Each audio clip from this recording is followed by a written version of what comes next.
Hey guys, Horror Man back for another review. So today we're going to take a look at the Teenage Mutant Ninja Turtles 2, The Secret of the Ooze Ultimate Shredder figure. So just taking a look at the packaging here, very cool looking box, definitely very dark. All you really see is like the metallic pieces in the helmet and the shoulder pads and a little bit of the fabric like in his shirt. So yeah, of course you get this really cool picture of Shredder here with that razor blade style helmet. You get the Nickelodeon logo at the top, and then you get the Ninja Turtles sequel logo, and it just says Ultimate Shredder at the bottom. So very, very cool. And then over to the back, you get some really cool pictures of the figure itself, kind of just holding some different accessories. Get that same logo, and it says Ultimate Shredder, and it's a really cool picture of him with that small evolved ooze. Over to the side, you get this really cool picture of the figure, and then you get this classic movie image with the 4 turtles and the ooze. And then over to the other side, you get this really nice picture of the cape, really cool pattern on that cape. You get the same classic movie image of the turtles, and then you do get the NECA and Real Toys logo. And then back to the front again, you also get this really nice window flap, which covers the figure in box. And then of course you get another really cool picture of Shredder. And then here is the figure inside the box. So you get a really nice clear shot of him, and you can see all the different accessories that comes with inside. And then of course you do get the same logos at the top, and then some of the credits and UPC code for the figure itself. So let's go ahead and get this out of the box and have a closer look. Alright, so here he is outside of the packaging. Looking really cool, man. So before I show you the details and different accessories, I do want to show you that he does come with a backdrop, just like you see with a lot of these NECA figures. It's an okay backdrop. Not my favorite one. It's definitely appropriate to the movie. But yeah, let's go ahead and take a nice close-up of the head sculpt. Alright, so taking a nice close-up of that head sculpt here, really, this is great detail work, again, just like that 1990 Shredder was. Just very, very happy with this. Now, if you can't really see it under this light, but if I shine a different light into here, maybe you could see it better. But if you look through like the vent in his mask, you can still see his face, which is really cool. And the mask, like the face mask, is removable. And he's also a different actor than the actor in the first movie. I definitely like the first movie better for a lot of reasons, but I do think that this actor did a pretty good job with the Shredder in the second one. Honestly, it's hard to really tell if it was a different actor, but you could tell the guy in the second movie looks just a little bit stockier, I think, than the first one. But yeah, it's a really cool design. It's definitely much different than the first movie. So, and you can see like just the different details in the helmet are totally different. And like I said, the helmet really reminds me of like a razor blade. Like you see all the different blades at the top. It definitely has like a really neat style to it. And over to the other side again, you can see that really cool detail work in the helmet. Now, unfortunately with mine, which I haven't had this happen before with the Shredder, but I do have a slight chip on the very tip of this blade. It's kind of hard to notice, but you could definitely notice it a bit more from the side. Definitely can't really see it from the front. But yeah, one of the blades, like the very tip, is broke off, which kind of sucks. So hopefully you get a better helmet than the one I got. But yeah, just really nice details all in here. You can see like the top of the helmet looks more like the one from the first movie. And it is technically the same helmet. It's just that he fell into that dumpster and the helmet got all crushed up, so he had to fix it. So yeah, just really nice details in the helmet. Of course, there is a little bit of a QC issue. And as I mentioned, the face mask is removable. It's probably best just to kind of grip the outside of that helmet, because instead of ears, he has like these little pieces that the face mask kind of locks into. So once you get it separate from like both those side pieces, it comes off pretty easy. And here he is without the face mask. And as I mentioned, it is a different actor, so of course the face is totally different. And you can tell he's got this really angry face too. He just has this like kind of disgusted look on his face, which is pretty cool. And the only scene I remember really seeing his face is at the very beginning. You kind of see his face. You don't see it like plain as day in really any other scene. He pretty much is masked throughout the movie. And then the face mask itself looks exactly the same as the first movie, which it should. That's one piece that didn't get really completely damaged. He does take it off at some point, so I guess he had another one or found it somewhere. But again, like the face sculpt looks really good. He's got some like cuts in his face, as he should, from when Splinter scratches him. You know, of course, it is a sequel to that movie, so it is all the same, you know, origin story. But yeah, man, it's a really good likeness. Honestly, I think this one's a better likeness than the James SOTO likeness from the first movie. This is Francois Chow's, who played Shredder in a sequel. But I think this likeness looks way more like him than the James SOTO likeness looks to what he looked like in 1990. So I think they've definitely stepped up with the face sculpts. Just a really, really nice looking sculpt. Now, besides Shredder kind of altering in his helmet for the sequel, of course, you know, fixing the repairs on it, he also wears a bit of a different outfit. The outfit itself really isn't any different style. It's just the color. So in the original, he had a red outfit, which was very reminiscent of Mirage comics. But in the sequel, he definitely has a purple outfit, which is reminiscent kind of like the 87 era, I guess you could say. But it's definitely a really cool look. It definitely gives you another reason to have a Shredder figure in your collection, since they'll look much different than the red one. It doesn't have that like sparkly effect like the red one did, so it's much different, I guess, in that sense. But he definitely has a very similar look than the first one. You got the gauntlets, you got the the shoulder pads, pretty much the same type of armor as you had. You still have like the band here for the belt. So yeah, for the most part, pretty much the same type of details, same type of outfit. It's just a different color. And then another big change from this one compared to the 1990 one is definitely the cape.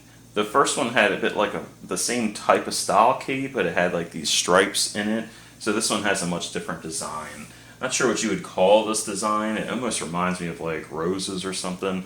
But it definitely has a much different design than the first movie. Another big difference with this cape is that it's kind of draped behind him, as opposed to able to like drape over the shoulder pads, and that's just the way it was in the movie. You really never see it draped over top the shoulder pads like you did in like the first entry scene, which is a really popular scene from the 1990 movie.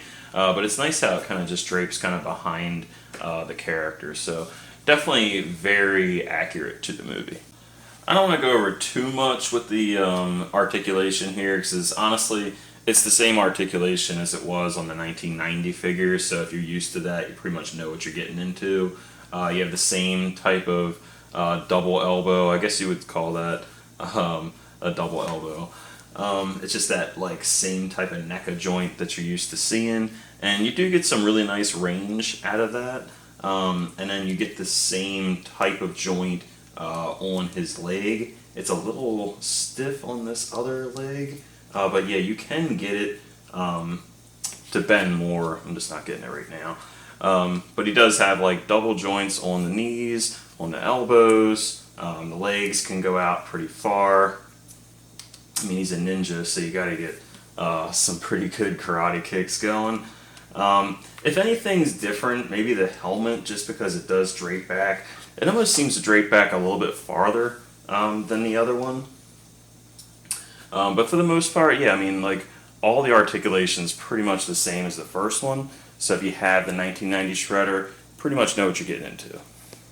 Alright, so you do get some interchangeable parts and accessories for Shredder. Now, of course, I've already shown you the faceplate, which is removable, so that's kind of an accessory or swappable part, I guess. Now, of course, you do get interchangeable hands. So on the figure itself, you're going to get the fisted hands, and you do get a set, so you get the left and the right. And then you also get a set of gripping hands, and those look pretty good. So you get the left and the right gripping hand. And then you also get like these relaxed posed hands, which is always nice for like the longer weapons or kind of like larger accessories. So you do get those hands. So in total, you get 3 sets of interchangeable hands. Now, in terms of the accessories, you do get this, which is basically evidence for that's taken to Shredder by one of his foot soldiers undercover, and they basically find this so they know there's ooze in the area. And then speaking of ooze, you do get the TGRI ooze canister, so you can see the ooze in there. The cap doesn't seem like it comes off, which is cool for this one because the other one does. But it's a really nice looking piece, and as you notice, it says TGRI instead of TCRI, which is a really weird change in the sequel. You also get this katana sword, which he doesn't really fight like at all in this movie, but it is cool to have like this cool sword. And then of course you do get the sheath with it, which looks nice, and you can just put the sword in there. And then he also comes with a very important little piece, which is tiny, so hopefully you don't lose this. It's a really important accessory. This is the little ooze vial that turns Shredder into Super Shredder. And the final accessory he comes with is this huge bladed weapon. It's like a bladed staff, and I wanted to zoom out to show you how big this thing is. It's actually bigger than Shredder itself, by far, really. So you basically get this really cool bladed weapon. So one of the bladed sides kind of has like an angle to it. It's got kind of like an interesting cut on this side here, kind of like the snag on something. So really cool. And then the other side has a spear to it. Now he has a weapon that's not far off from this in the 1990 movie, so if you just want to make him look badass, you got this really cool bladed weapon. But it's not something that he uses in the movie, it just looks really cool. So overall, really cool accessories for Shredder here. Definitely nice to see some additional parts, even if it's not really like, used in the movie. The gripping hands work really well, and he's actually able to hold this really small vial of ooze. And you can use that same gripping hand to hold that giant daisy, and he looks really cool holding that. Definitely an odd accessory. And then here he is holding the katana sword, and if you want to, you could just have him kind of loosely hold the sheath in the other hand. And Shredder also has like a softer belt over top of the regular belt, so if you want to, you can actually store the sheath like underneath of that softer fabric. The only thing I'll warn you about it is over time it could definitely stretch out. Alright, and finally here he is holding the spear, and you can see again this thing is huge. But I basically used the left hand to kind of stabilize this pole, and I kind of had to roll the staff into his hand, if that makes any kind of sense to you. And then I used the relaxed hand to hold just like the top of the spear. So I would probably just stick to using the left hand for like gripping these larger pieces like this, but I wouldn't try to stretch out that right gripping hand too much, because you want it to be able to hold that vial, and I think if you do stretch it out too much using it for this and the katana, it might get a little tougher to hold it, but I could be wrong. But either way, it looks menacing with this staff. Like I said, even though it's not completely accurate to the movie, it looks really cool. Alright, so for the first comparison, here he is with Toka and Razar, and you can definitely see they definitely match much better than the Super Shredder with these two. It's just much more screen accurate, but man, these look really cool next to each other. And for the next comparison, here he is with the 1990 Shredder, and again, you can see these are very, very different. The outfits look a lot different, the helmets look a lot different. I don't have the cape on this one right now, but you could definitely see all the other differences are definitely very noticeable. And then here's a quick comparison shot of both of them without the masks on. You can see totally different actors. And like I said, I don't think this likeness is quite as good as the Secret of the Ooze likeness. And here he is with the 1990 Turtles. And again, very good scale together, I think. They do have the Secret of the Ooze Turtles out, and then the pre-orders should be shipping later in the year. So I don't have those just yet, but I think they look pretty good, especially with the Turtles with the accessory head sculpts. They're a little bit more, I guess, fun and kind of more in line with Secret of the Ooze. And again, you can see these are in a really good scale together. And here he is with a couple other NECA Shredders. So you have the Mirage Shredder, then a 1987 Toon. And like I said, you could definitely see more of a similarity between the Toon version than the Mirage. And here he is with the Super Shredder, of course, and you can see he's massive compared to the regular Shredder. Totally different armor, but you can definitely see the color stays virtually the same, which is really cool. But yeah, it's really neat to see these guys like back to back and just seeing the completely different design, really. And then for the last NECA comparison, here he is next to the 1990 Casey Jones and the 1989 Batman. You can kind of get an idea of where he scales in between. Alright, and then for the final comparison, here he is with the original Playmates Toys Secret of the Ooze movie star figures. So you have the Toka and Razar, and then I have just Mikey and Leonardo in there. Amazingly, they never made a regular Shredder. They did make the Super Shredder, but not a regular movie Shredder made by Playmates. So they did have like a Toon Shredder. It's probably the closest one to him. So you can see that they're much, much smaller. Alright, so that's my review of the TMNT 2 Secret of the Ooze Ultimate Shredder. And overall, man, I mean, this is an absolute must-have for just those classic 1990s movies collectors.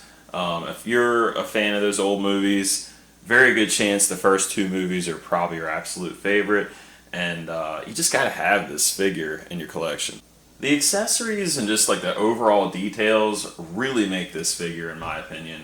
I really love this little valve ooze. It's definitely like such an important accessory to the movie, but I just really like this design.